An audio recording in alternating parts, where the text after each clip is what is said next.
Hello there, and welcome back to our English learning session. I am so happy to see you today. How are you doing, Jack?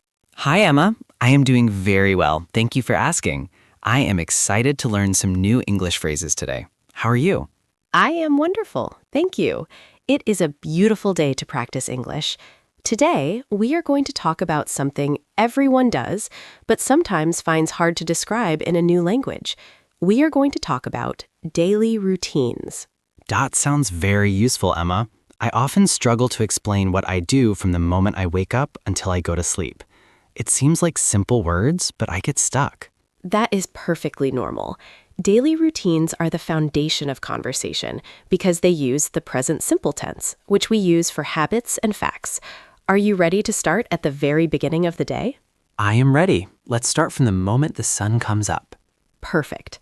So, the first thing we do in the morning is wake up, and then we get up.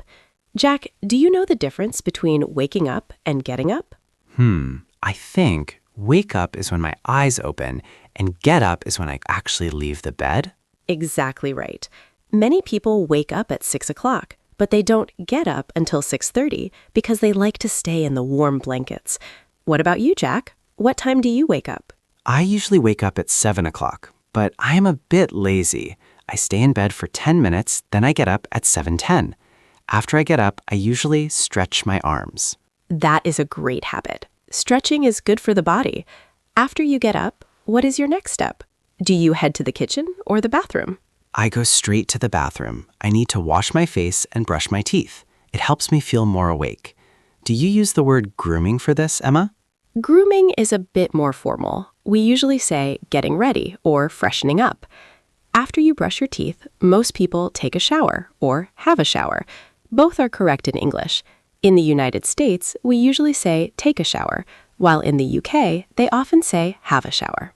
That is good to know. I take a shower with cold water because it wakes me up quickly.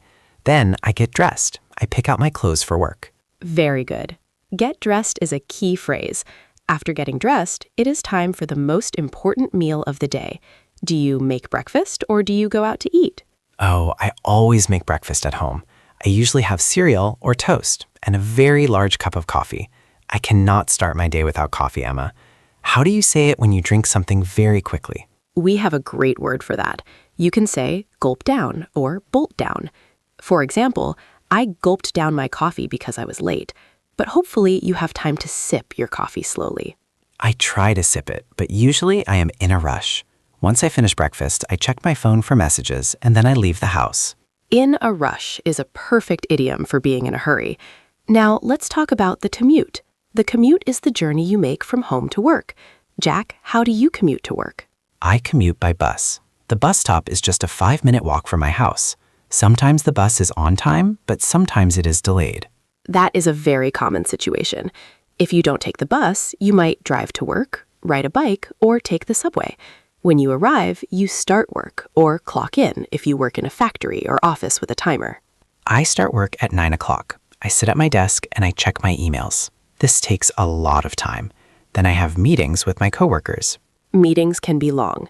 Don't forget the midday break. At 12 or 1 o'clock, most people take a lunch break. Do you bring a packed lunch or do you eat out?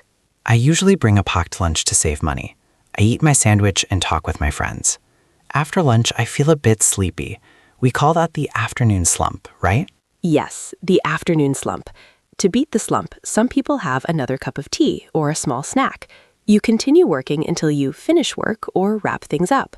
Jack, what time do you head home? I head home at 5 o'clock. The bus is usually very crowded during the rush hour. Everyone is trying to go home at the same time.